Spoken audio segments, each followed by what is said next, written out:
Buenos días, vamos a comenzar este teórico que se llama Farmacología Clínica de las Benzodiazepinas. Mi nombre es Noelia Esperanza. Los objetivos que nos planteamos para esta actividad teórica son conocer el perfil farmacológico de este grupo terapéutico,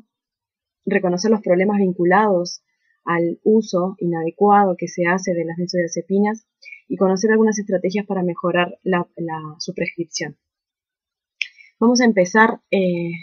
con un breve raconto de algunos estudios que se han hecho en nuestro país que han estudiado el tema de cómo es que se usan las benzodiazepinas en la población uruguaya en diferentes escenarios. Eh, Ustedes tienen acá las citas de estos trabajos, así que vamos a hacer un pantallazo y una descripción muy general, pero lo que queremos es que se queden con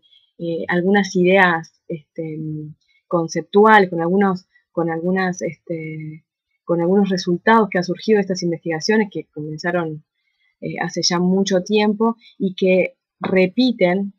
más o menos algunos de los problemas que vamos a ir viendo a lo largo de esta clase. Empezamos por un trabajo que fue informe final de una monografía eh, de un estudiante de medicina, en realidad, que tuvo como propósito, un trabajo que hizo para la Organización Panamericana de la Salud, tuvo como propósito estudiar cómo se usaban los psicotrópicos, como se les llamaba allá por los 90 a los psicofármacos, con el objetivo final de promover un uso más adecuado. Y se hizo una encuesta a pobladores de Montevideo, a personas mayores de 15 años residentes de Montevideo, acerca de si consumían o no tranquilizantes, que era la forma en que el término que se usaba para hacer las preguntas. Y desde este estudio, que fue el primero que nosotros quisimos mostrarles, se detectó que de la población uruguaya montevideana seleccionada, mayor de 15 años, un 40% alguna vez había consumido tranquilizantes, por lo menos una vez en su vida. Y el dato interesante para recordar y para tener en la cabeza es que casi un 70% lo hacía por más de un año y detectaron en ese momento casi un 6% que consumía por su cuenta. Les aclaro que tranquilizantes incluía en la lista de tranquilizantes que se preguntaban, sobre todo benzodiazepinas. Un trabajo más acá en el tiempo, pero no en población general, sino en pacientes internados en el Hospital de Clínicas del año 98, una encuesta de poca cantidad de pacientes, pero igualmente significativa, mostró que de los pacientes internados en el día que se hizo esta encuesta, que fue el 28 de noviembre del año 98, un 31% de los pacientes internados en el hospital usaban psicofármacos. Diazepam era el psicofármaco más utilizado, y de los pacientes que consumían ¿no? De estos 53 que usaban psicofármacos, 20 lo consumían hacía más de 6 meses, y de estos 20, 14 consumían ansiolíticos y 2 consumían hipnóticos. Otro trabajo que se hizo en otro escenario, pero que sigue caracterizando al problema en adultos mayores de 65 años, usuarios de un centro de salud de la periferia de Montevideo, de Sayago, en una encuesta que se hizo entre junio y septiembre del 98, encontró una prevalencia de consumo mensual de psicofármacos del 67%. Otra vez, el fármaco más utilizado dentro de los psicofármacos fue diazepam, y el dato también relevante es que 85% de esos adultos mayores estaban utilizando los psicofármacos por un año o más. Si seguimos en el tiempo, en el año 2009 se publicó un estudio que se hizo en la puerta de emergencia del Hospital Pasteur, en las que al azar a todas las personas que con consentimiento permitían realizarle estudios en orina de benzodiazepinas, se les hacía esta prueba para el objetivo era determinar la prevalencia de consumo de sustancias psicoactivas y posibles asociaciones entre y los motivos de consulta. Acá lo interesante fue que se hizo durante una semana, hubo de todos los pacientes que consultaron en emergencia durante esa semana, un 26% de pacientes que tenían benzodiazepinas positivas en la orina. Cuando se les preguntaba si habían o no consumido en los últimos 30 días, 40% decía que había consumido tabaco, 34% alcohol, 4,6% marihuana y 3,5% tranquilizantes sin indicación médica. Aquí está otra mirada del problema, viendo cómo las benzodiazepinas están siendo usadas en la población y muchas veces no hay una prescripción o no hay un control de la prescripción hecha por un médico. En el Hospital Villarrebó, en pacientes con patologías psiquiátricas, se hizo un estudio de consumo, de cuántas recetas se dispensaban desde la farmacia de Villarrebó en la que estaban implicadas benzodiazepinas. Se hizo de agosto de 2009 a julio de 2010, 87% de los pacientes había retirado al menos una benzodiazepina y 47% lo hacía en forma crónica. La más utilizada fue flunitrazepam, que es una benzodiazepina catalogada como benzodiazepina hipnótica, y le seguían en orden de frecuencia clonazepam y diazepam. Y finalmente les traemos los datos de la quinta y sexta encuesta nacional de hogares sobre consumo de drogas del Observatorio Nacional de Drogas, en la que hay una parte en la que se estudia el consumo de tranquilizantes, así como lo definía la primera encuesta que yo les mostraba del año 93. Hubo en la encuesta que se hizo en el 2002, en la quinta, que es la última publicada, también esta encuesta se hace a personas entre 15 y 65 años de edad que residen en localidades de todo el país que tengan 10.000 o más habitantes. Se evidenció en estas muestras, que son absolutamente representativas de todo el país, un 16% de consumo de tranquilizantes alguna vez en la vida, de los cuales un 14% lo hacían sin prescripción, lo hicieron sin prescripción médica en algún momento. Esto se suma que si uno cuenta digamos, se cuenta cuántos declara que consumen hipnóticos con y sin prescripción, alguna vez se le agrega un 4,6%. Y estos mismos datos preguntados 3 años después mostró una prevalencia de consumo alguna vez en la vida de un tranquilizante de 27%, de los cuales ascendió a un 15,7% que los consumieron en algún momento sin prescripción médica. Y el valor del 4,6 que había consumido hipnóticos aumenta a 6,6% de la población que declaró haber consumido hipnóticos con y sin prescripción médica alguna vez en la vida. Esto convierte dentro de las sustancias de consumo que se pregunta en la encuesta a la tercera sustancia más consumida, tercera droga después del tabaco y el alcohol. Es decir, que un medicamento que debe ser prescrito por médicos genera como está estipulado, muchas veces no lo es y además se convierte después del cigarrillo y el alcohol en la sustancia de consumo más frecuente en la población uruguaya. Ahora les mostramos algunos trabajos que también hicimos más acá en el tiempo, desde el Departamento de Farmacología y Terapéutica. Este es uno que mostraba cómo era, es decir, cómo los médicos internistas y psiquiatras prescribían las benzodiazepinas. Se hizo una encuesta anónima a médicos internistas y a psiquiatras que contestaban cómo era el perfil de uso de benzodiazepinas. Se le hizo una encuesta de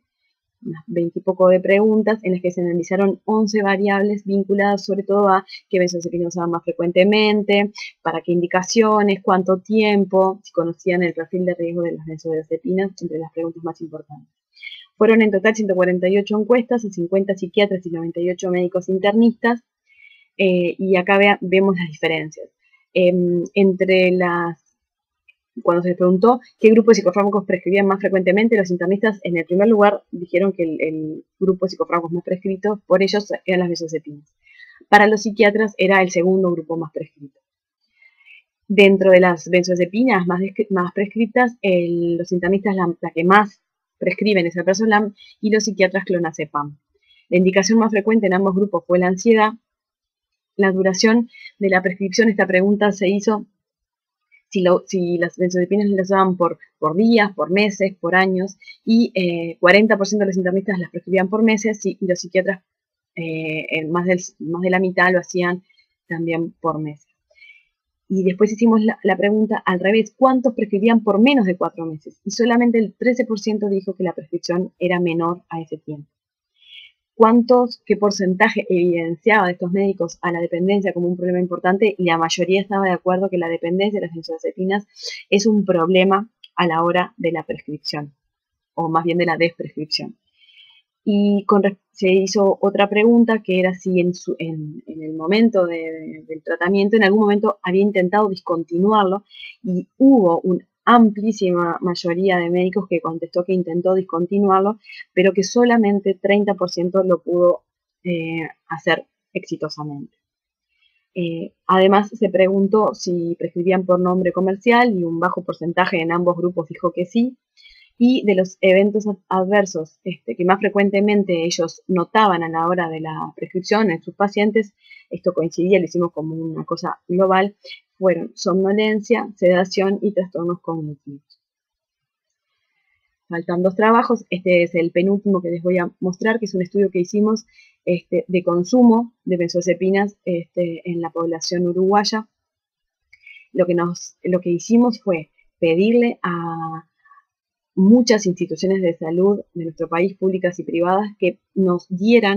pasaran los datos de cuántos miligramos de benzodiazepinas, de todas las benzodiazepinas que tenían en sus farmacias de las mutualistas, dispensaban por año. Y hicimos este cálculo para los años 2010, 2011 y 2012, usando una variable que propone la Organización Mundial de la Salud para medir consumo de medicamentos, que es la dosis diaria definida por 1000 habitantes día, DHD. Esta tabla, que es un poco engorrosa, muestra en la primera columna las benzodiazepinas que incluimos en el estudio, divididas por ansiolíticas e hipnóticas, tal como lo propone la Organización Mundial de la Salud. Las que están marcadas con asterisco son benzodiazepinas que no se encontraban que no estaban presentes en todas las mutualistas que finalmente encuestamos. Fue una encuesta que abarcó en cantidad de usuarios que eran de estas mutualistas que encuestamos, que obtuvimos información, a más del 60% de los 3 millones y pico de habitantes que somos en Uruguay, en forma promedial para cada uno de los 3 años incluidos.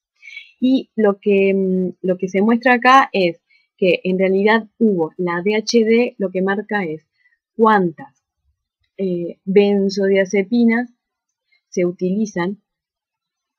cuál es la frecuencia de uso de benzodiazepinas cada 1000 habitantes.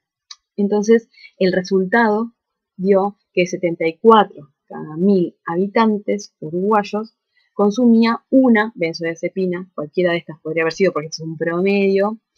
por día, por año en nuestro país.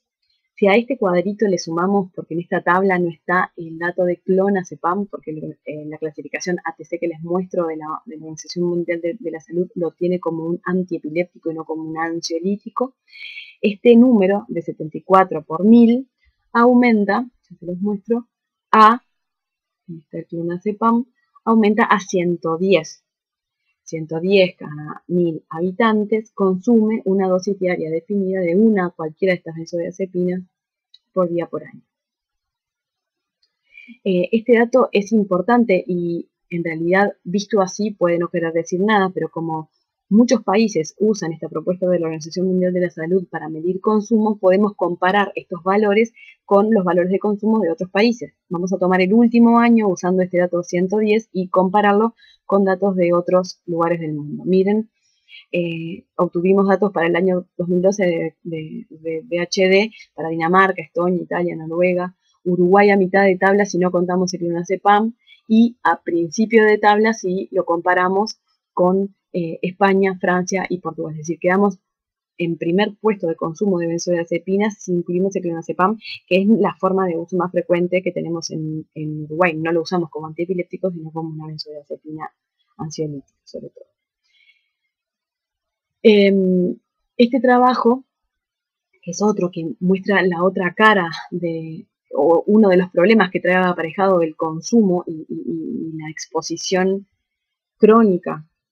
a las benzodiazepinas y el que haya benzodiazepinas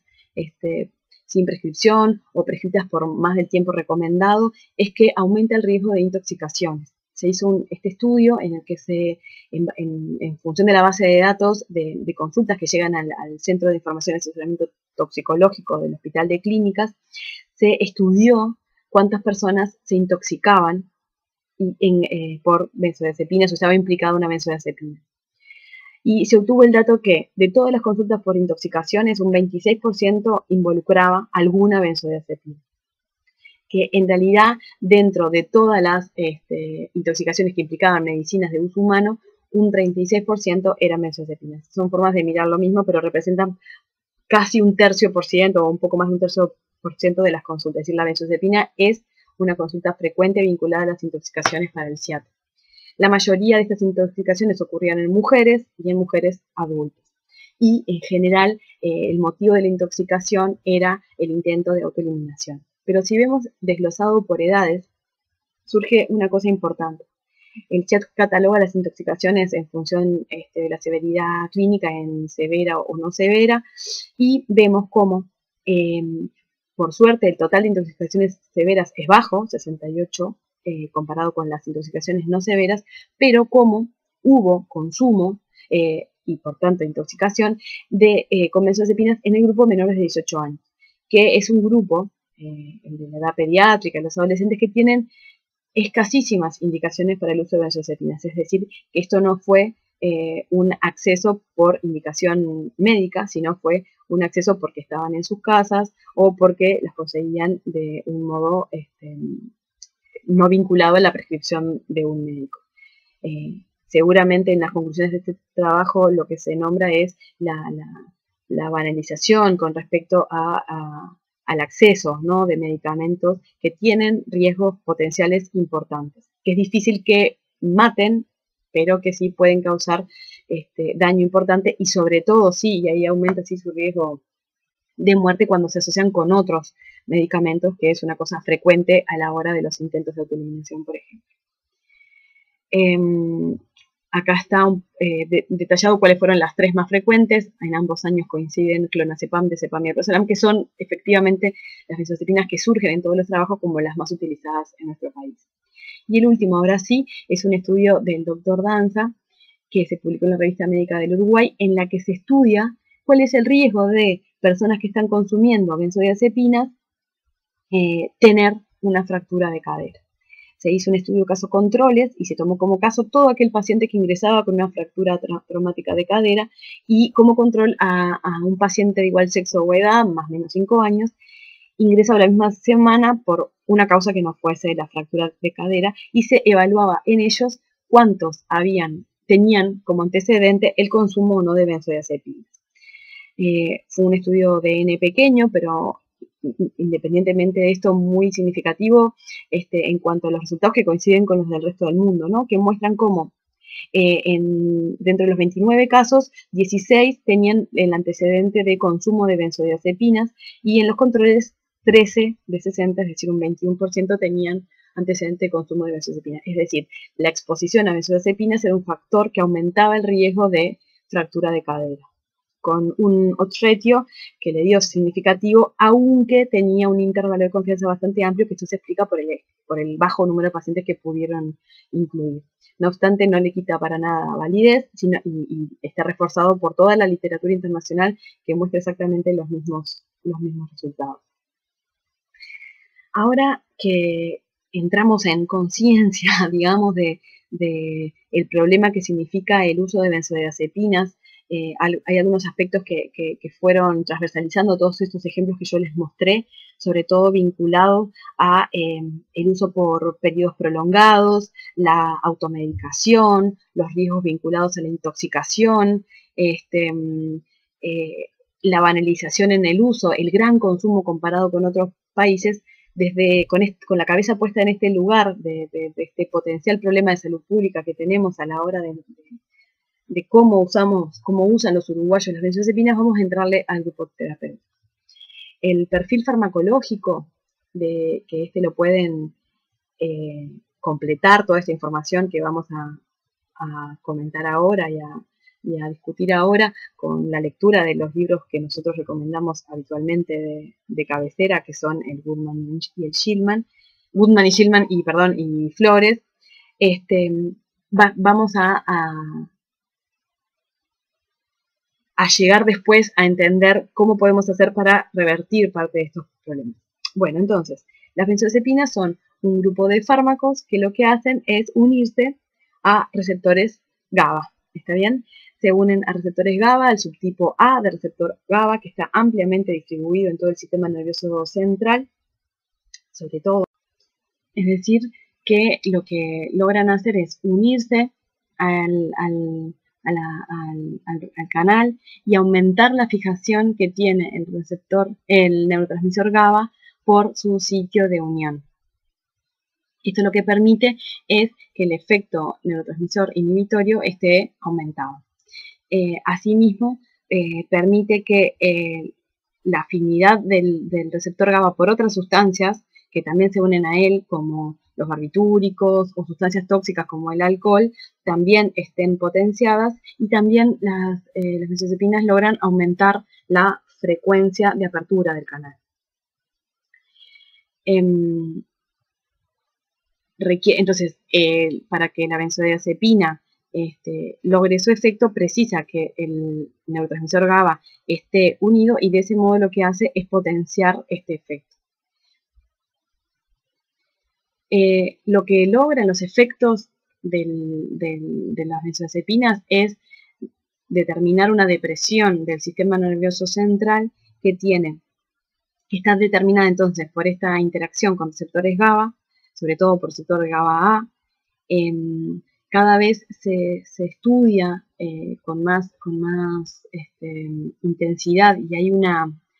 una tabla en Goodman, en la página 378, el cuadro 14.2, que es interesante, donde se trata de entender, o se está empezando a dilucidar y está expresado en ese cuadro, cómo este receptor GABA, que nosotros lo nombramos como una única estructura, tiene en realidad 16 subunidades, está formado por 7 familias de componentes de este receptor, alfa, beta, gamma. Las más importantes a las que se unen los receptores las benzodiazepinas se creen que son la subestructura alfa del receptor GABA-A, pero en este armado del mapa de cómo se pueden obtener diferentes receptores GABA-A en función de qué subunidades de cada una de estas 7 familias conformen a este receptor, pueden entenderse diferentes especificidades en cuanto a los efectos que vemos con una benzodiazepina y con otra, o aún entender cómo es que actúan en forma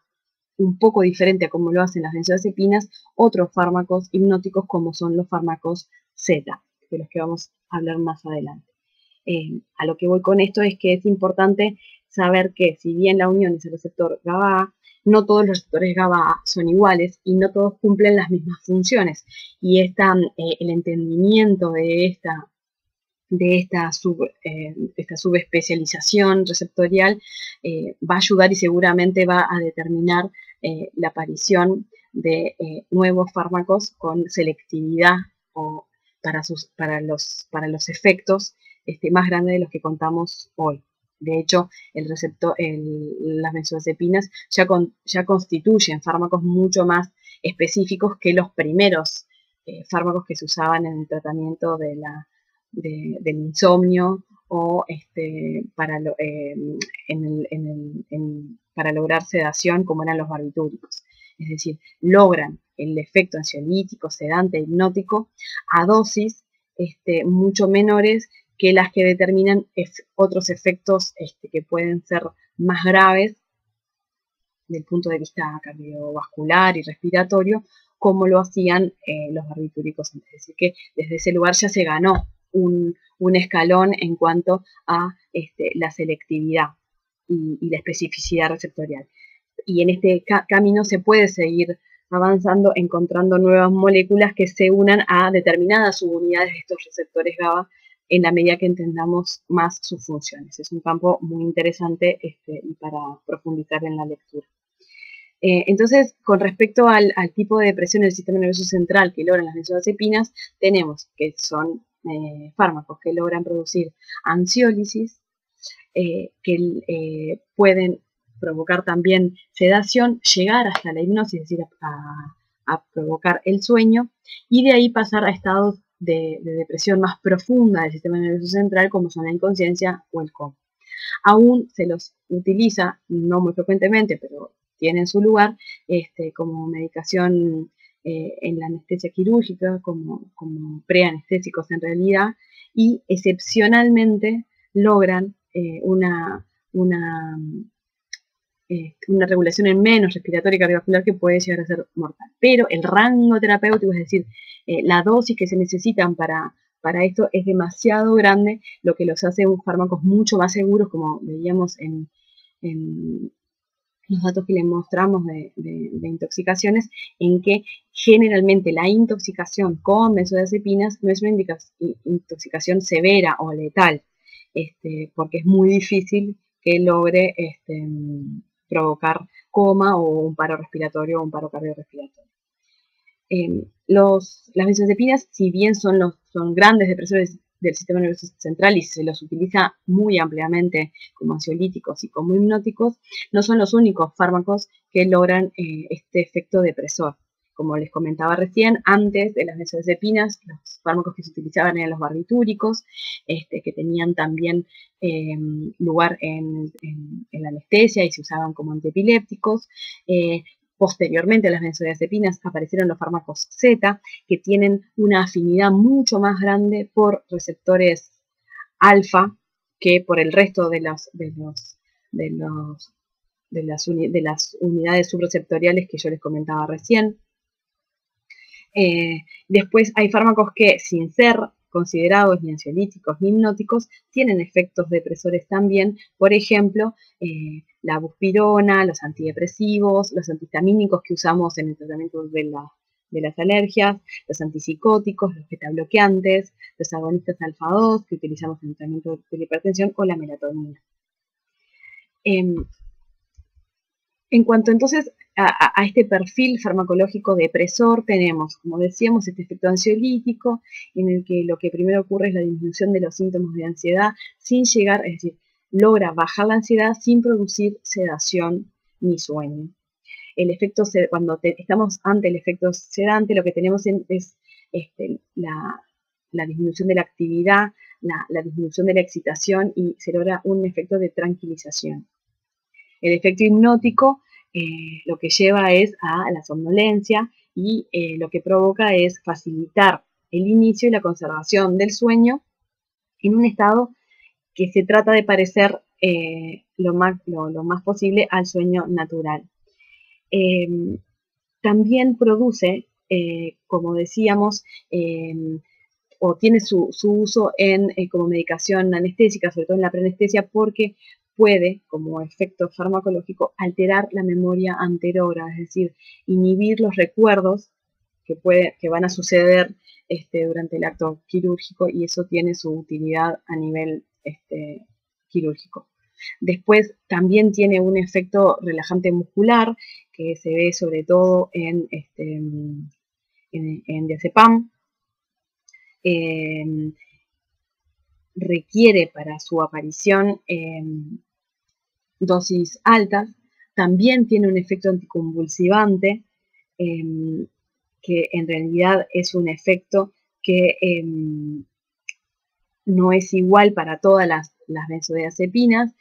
Vamos a ver más adelante cuáles son las que se utilizan más frecuentemente. También producen, y estos son sus únicos efectos a nivel periférico que podrían rescatarse como importantes, que son la vasodilatación coronaria, que se ve con el uso intravenoso, sobre todo de diazepam, porque tienen un efecto inhibitorio cardíaco directo en realidad, y también a dosis muy, muy altas llegar a lograr un bloqueo neuromuscular. No son usos terapéuticos, son cosas que ocurren o que se pueden hacer tangibles con dosis muy altas. Lo importante recordar es que este perfil es el perfil de grupo. Todas las benzodiazepinas más o menos van a tener este perfil de efectos farmacológicos que servirán para sus usos terapéuticos y harán también a su perfil de efectos adversos. Este es el cuadro que yo les mencionaba, que lo pueden encontrar, les dejé solamente la carátula para que los títulos para que busquen entonces en esta subdivisión, en función de la composición por subunidades de estos receptores GABA, qué especificidades se le han encontrado en cuanto a la funcionalidad y cómo a partir de ahí se pueden buscar nuevos objetivos de modulación farmacológica. Sobre el efecto hipnótico y las características del sueño, como decíamos recién, acá es importante recordar que tienen entonces las benzodiazepinas, digamos, los nuevos fármacos que surgieron como hipnóticos son los fármacos Z. Zopiclona, Zolpidem, Zaleplon, el que más se usa es Zopiclona, Zolpidem, que logran tener para actuar una selectividad sobre todo por una subunidad de estos receptores GABA, que son los alfa, y dentro de los alfa 1. Si ustedes ven, en realidad ambos logran disminuir la latencia para que empiece el sueño. Las benzodiazepinas también está escrito que disminuye el número de despertares, y después logran tener en el sueño REM, en realidad, aumento de los ciclos, pero disminución del tiempo. Es decir, el sueño REM se acorta, pero los ciclos son más largos. Esto da una sensación de un sueño más reparador. Las benzodiazepinas tienen una disminución de este sueño, de este tiempo del sueño menor, los fármacos Z, y esto es una cosa a favor de este grupo, y además logran no alterar tanto la estructura de las etapas no REM del sueño, que también podría considerarse un efecto beneficioso. Entonces, cualquiera de los dos, y con alguna característica mejor, pero poco ostensible desde el punto de vista clínico, por lo menos para todos los pacientes, tienen efectos hipnóticos similares, con estas diferencias que les estamos marcando. Importante entonces a recordar es cómo el sueño, la latencia para comenzar el sueño disminuye, la duración total del sueño también aumenta, sobre todo a predominio del aumento de la etapa 2 no REM, y cómo el resto de la arquitectura la cambian menos los fármacos Z que las benzodiazepinas, y eso es lo que podría considerarse como el beneficio extra. La idea, al igual que con las benzodiazepinas, es que el uso de estos fármacos hipnóticos no sea de largo plazo. Es una cosa que vamos a seguir recalcando a lo largo de la clase, tanto para los fármacos Z como para las benzodiazepinas. Entonces, visto el perfil farmacodinámico, su mecanismo de acción, su unión a los receptores GABA, sus efectos farmacológicos, pasemos ahora a sus características farmacocinéticas, ¿no? Distribuidas entendidas como la forma en que se absorbe, se distribuyen, se metabolizan y se eliminan estos fármacos. Tenemos que las benzodiazepinas son todas moléculas muy liposolubles que tienen una gran facilidad para atravesar membranas, todas se absorben adecuadamente, todas poseen un alto volumen de distribución, y están presentes en el tejido adiposo, en la placenta, en la leche materna. Todas se metabolizan a nivel hepático, sobre todo por procesos de oxidorreducción, por las isoenzimas 3A4 y 12C19, excepto lorazepam y oxazepam, que son las únicas que tienen metabolización exclusivamente por conjugación. Esto es una característica interesante porque hace que los pacientes ancianos que tienen estos procesos de oxidorreducción deteriorados puedan utilizar sin riesgo o sin tanto riesgo benzodiazepinas como lorazepam o oxazepam, sin riesgo de que se produzca acumulación. Y por último, bueno, la eliminación en realidad se produce sobre todo a nivel renal. Las vidas medias de las benzodiazepinas están determinadas por la velocidad de eliminación a nivel renal, pero también influyen para entender la duración de los efectos, no solamente la vida media de eliminación, sino los fenómenos de redistribución que sucede con estos fármacos. Ahora vamos a ver el ejemplo para el uso como anticonvulsivantes, y también la posibilidad de que existan metabolitos activos que pueden influir mucho, que puedan ser metabolitos activos con efectos farmacológicos como los que tienen las propias benzodiazepinas, y que determinen que, a pesar de que el principio activo se haya eliminado, persiste el metabolito activo y persista sus efectos, ¿no? Entonces, si bien es importante acordarse de las vidas medias, y que hay una clasificación muy conocida vinculada a las benzodiazepinas de vida media corta, intermedia, y larga o extra larga, esto puede variar, depende del libro que lo lean, la duración del efecto puede ser un poco mayor ante la presencia de metabolitos activos. Dentro de las benzodiazepinas de vida media más corta, encontramos al midazolam, que es uno de los que se usa como preinductor anestésico. Dentro de las de vida media intermedia, el triazolam, de no mucha utilización a nivel clínico, y las de vida media larga, entre 6 y 24 horas, están compuestas por la mayoría de ellos: el prazolam, lorazepam, oxazepam, bromazepam, clonazepam y flunitrazepam. Y como vida media extra larga, mayor a 24 horas, el diazepam. Esto es importante porque hay algunas características vinculadas a su perfil de selección a la hora de indicarla para su uso como hipnótico o como ansiolíticos, que van a estar determinados por estas características. Otra cosa importante, y vean el cuadro de arriba, es que, como yo les comentaba, que todas las benzodiazepinas son muy liposolubles, pero esta liposolubilidad es variable entre ellas, más de 50 veces entre una benzodiazepina y otra. Es decir que, a pesar de que todas son muy liposolubles, las hay las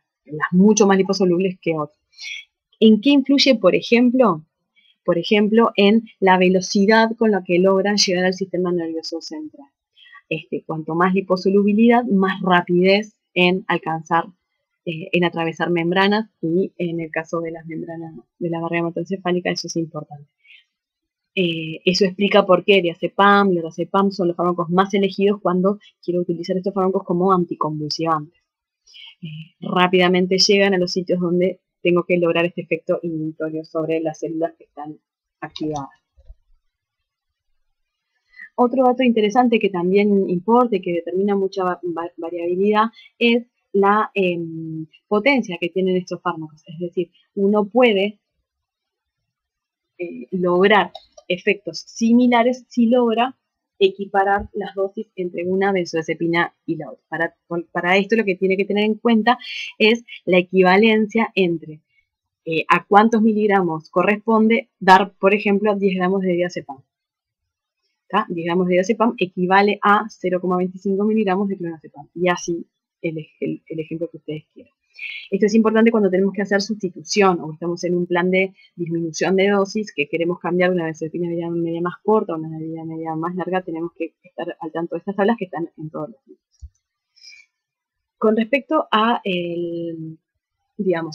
vamos, antes de empezar a hablar de cuáles son sus usos, que ya los estuvimos diciendo, recordar la larga lista de reacciones adversas que se desprenden de su mecanismo de acción que tienen estos fármacos. Y que es fácilmente entendible aparte. Sobre todo las de vida media más larga, con el uso a los que predisponen, es al efecto sedante, a la somnolencia, que cuando no es lo que estamos buscando puede ser un efecto adverso muy molesto. Está demostrado que las benzodiazepinas, sobre todo las de vida media más corta, pero cualquiera de ellas, y cualquier tipo de exposición, no solamente la exposición por muchos años, puede generar alteraciones de la memoria. Después, también están descritos por sus efectos a nivel motor, riesgo de caídas, todo lo que conocen ustedes o vayan a repasar con respecto a la incoordinación motora, la ataxia que generan las benzodiazepinas, que es muy ostensible cuando uno ve a un paciente intoxicado, es importante porque puede verse no tan tangiblemente, pero también en el uso a dosis terapéuticas, y esto aumenta el riesgo sobre todo de accidentes y hace que sea importante avisar a nuestros pacientes, sobre todo si tienen que manejar, si trabajan con máquinas o manejan automóviles o manejan algún tipo de maquinaria. Como decíamos, a dosis muy altas y sobre todo por vías intravenosas pueden generar depresión respiratoria y cardíaca, que es excepcional, pero que si están combinados con otros depresores del sistema nervioso central, o el paciente tiene alguna predisposición, como ser un paciente con enfermedad pulmonar obstructiva crónica, portador de apneas del sueño, tener alteraciones en la función hepática que haga que se acumule fármaco, o ser niños, que es una población en la que no están indicadas en general estos fármacos, esto puede ser aparecer más frecuentemente y ser más grave que en la población general. Después se genera con el uso de benzodiazepinas tolerancia a sus efectos, hay riesgo de síntomas de discontinuación, ya sea por la interrupción brusca, la aparición de efectos rebote, el riesgo de abstinencia, el riesgo de dependencia, y tienen, si bien es bajo, un riesgo potencial de abuso. La dependencia se ve entre un 10 a un 30%, es una dependencia física sobre todo, es decir, la dependencia psíquica, el riesgo de abuso es menor. La dependencia es sobre todo más importante para los fármacos de vida más larga y más potentes, como el kesolam, midazolam o lorazepam, y es menos ostensible para fármacos que tienen una potencia más baja y una vida media más larga. Con respecto a las interacciones, acá recuerden ustedes que estos fármacos se metabolizan por dos de las isoenzimas del citocromo P450 que más frecuentemente metabolizan fármacos, así que el riesgo de interacciones es alto. Como mucha población está expuesta a las benzodiazepinas y muchas personas toman otros medicamentos, porque la polifarmacia es importante en toda la población por diferentes causas, es importante hacer una buena anamnesis farmacológica y ir a buscar si los fármacos que toma un paciente pueden tener algún tipo de interacción farmacocinética del punto de vista, que sea del punto de vista clínico relevante. Porque muchas interacciones pueden existir, pero no determinar cambios importantes en la concentración de ninguno de los fármacos y bueno, y eso no sería tan grave. Acá, para destacar qué fármacos que pueden estar usándose concomitantemente con las benzodiazepinas aumentan la concentración de estas y pueden empeorar o potenciar sus efectos, a destacar todos los inhibidores selectivos de la recaptación de serotonina, el omeprazol, los betabloqueantes, los anticonceptivos, fármacos que se usan frecuentemente en la práctica clínica. A su vez, recordar los fármacos que pueden disminuir la concentración, fármacos o tóxicos como el tabaco. Y bueno, como también ya estuvimos mencionando y diciendo que las benzodiazepinas son fármacos depresores del sistema nervioso central, pero no los únicos, el uso concomitante con otros fármacos que tengan efectos depresores va a potenciar todos los efectos sedantes y de mayor riesgo de efectos adversos a nivel central, con el uso concomitante con antidepresivos, anticonvulsivantes, antihistamínicos o tóxicos como el alcohol, que de hecho se unen al mismo sitio receptor. Muy bien, por tanto, a la hora de pensar cuándo voy a usar una benzodiazepina y cuál benzodiazepina, tendré que tener en cuenta la edad del paciente, qué tipo de función hepática tiene, por la importancia que tiene la metabolización, si hay patologías concomitantes o consumo de otras sustancias tóxicas o interacciones con otros fármacos que puede estar recibiendo el paciente. Acá les dejamos un resumen que me parece que es interesante de las propiedades farmacológicas y cómo eso va a estar ayudando a entender cuáles son los usos que más probablemente se le asignen a cada una de las benzodiazepinas. Como decíamos, como grupo, tienen un mecanismo de acción común y comparten sus efectos. Muchas veces son sus características farmacocinéticas las que nos ayudan a determinar si los vamos a usar más como hipnóticos o más como sedantes. Como ven acá, midazolam, que tiene vida media corta, como habíamos dicho, se utiliza como hipnótico o medicación preanestésica, de una potencia alta, empieza a actuar rápidamente. Y alprazolam, que tiene una vida media intermedia, hoy yo les había nombrado al alprazolam con una categoría como de vida media larga, pero son las diferencias que yo les decía. Puede clasificarse en 4 categorías o entre corta, intermedia, larga o corta, intermedia, larga y extra. El alprazolam, entonces, acá catalogado como de vida media intermedia, tiene una potencia alta, el inicio de acción es inmediato y en general es intermedio, perdón, y en este caso se lo utiliza, y es de los más utilizados, como ansiolítico. Al igual, y me salteo, que clonazepam, que tiene una vida media prolongada, una alta potencia y un inicio de acción intermedio, y se lo utiliza como ansiolítico por sobre todas las cosas en nuestro país. Después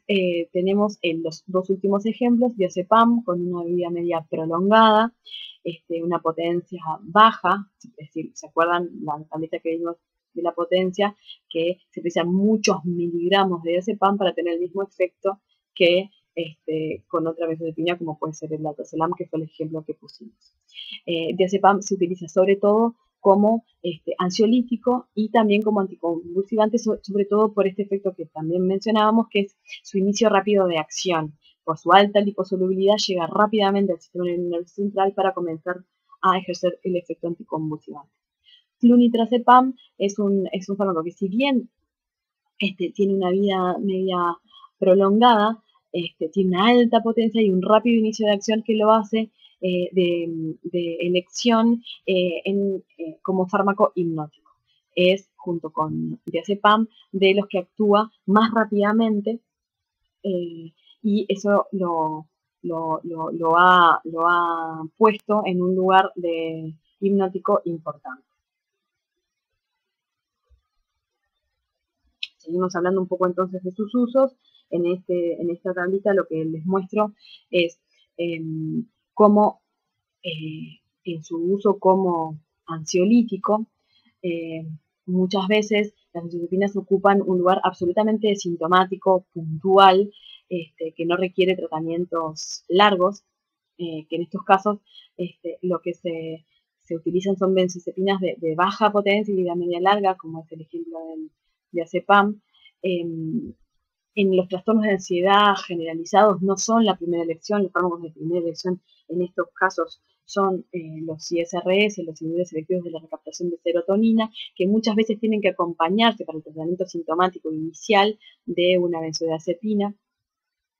En el trastorno de pánico, que es un trastorno específico vinculado a los síntomas ansiosos, se usan benzodiazepinas de alta potencia. También se puede llegar a plantear su uso sintomático en otras situaciones de ansiedad, pero realmente pero hay que considerarlo como el uso puntual para el tratamiento puntual del síntoma de ansiedad, no como el tratamiento de mantenimiento de un trastorno de ansiedad generalizada, donde está estudiado que los fármacos de elección son los ISRS. Entonces, su uso como ansiolítico está sobre todo vinculado a los tratamientos sintomáticos. Su uso en el insomnio se hace siguiendo protocolos de actuación que incluye siempre estudiar el insomnio, sus causas, tratar de llegar a entender los por qué para tratarlos también, y no solamente hacer tratamiento de la estructura del sueño, digamos, ¿no? Entender por qué pasan para ir al origen y también hacer un tratamiento específico de ellos y acompañarlo siempre de un tratamiento higiénico. Las benzodiazepinas que más se utilizan, como decíamos, son o las de vida media corta, aunque flunitrazepam no la tiene, pero igual se usa, no por la vida media, sino por el rápido inicio de acción. Y sobre todo, y muchas veces la vida media corta, si el paciente tiene un insomnio de mantenimiento, a veces necesita benzodiazepinas de vida media un poco más larga. Tienen otros usos, por supuesto, las benzodiazepinas, por ejemplo, en la abstinencia alcohólica, en los cuadros de excitación psicomotriz, por su efecto sedante,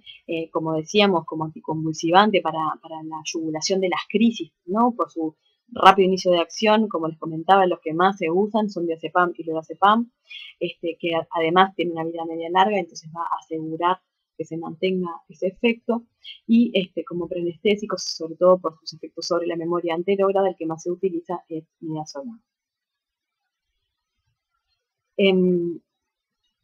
Acá hay un detalle no menor, y es que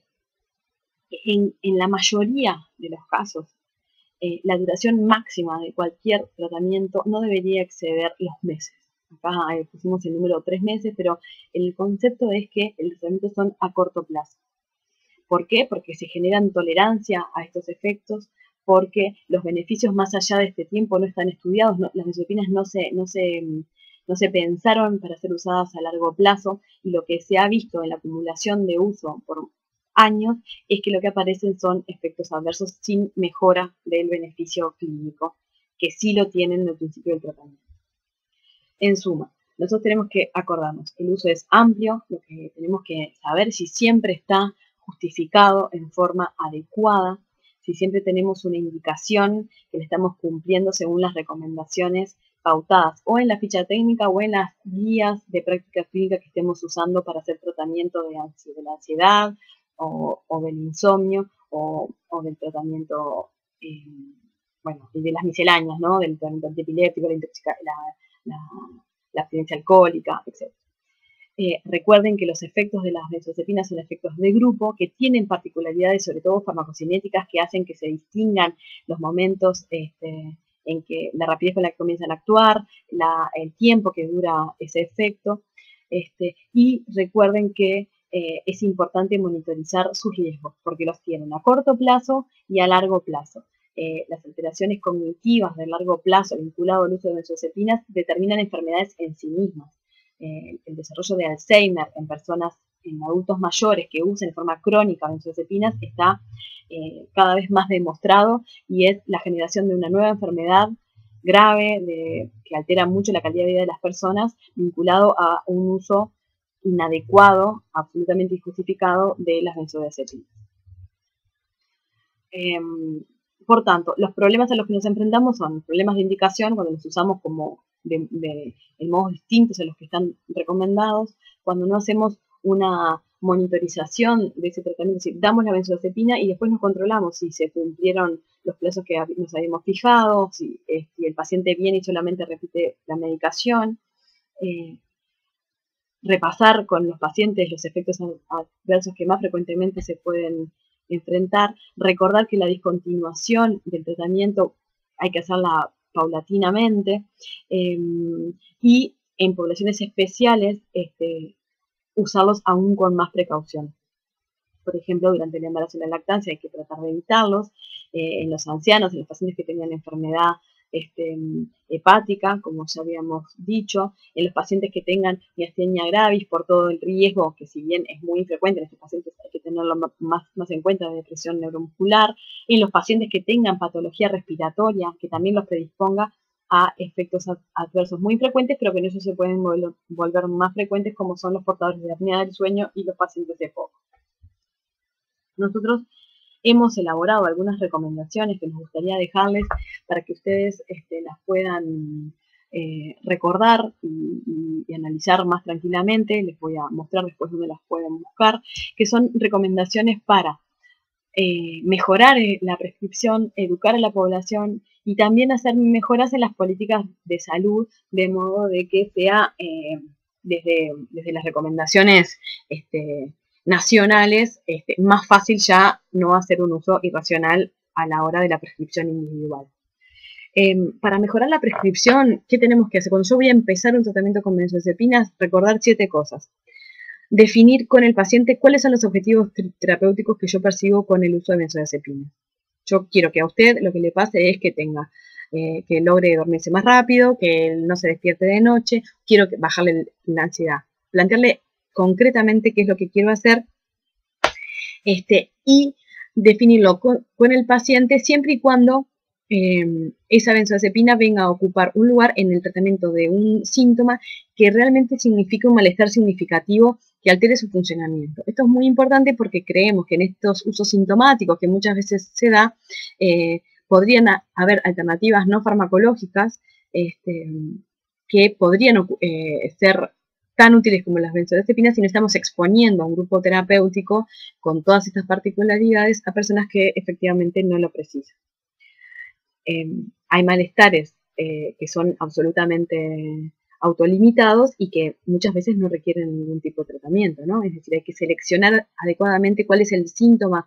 que voy a tratar y establecer con el paciente qué objetivos me persigo yo con ese tratamiento con una benzodiazepina. Comenzar con la mínima dosis posible y utilizarlas por el mínimo tiempo posible. Yo les nombraba los 3 meses. En casi todas las fichas técnicas de las benzodiazepinas está puesto que el periodo de uso no debe superar las 12 semanas,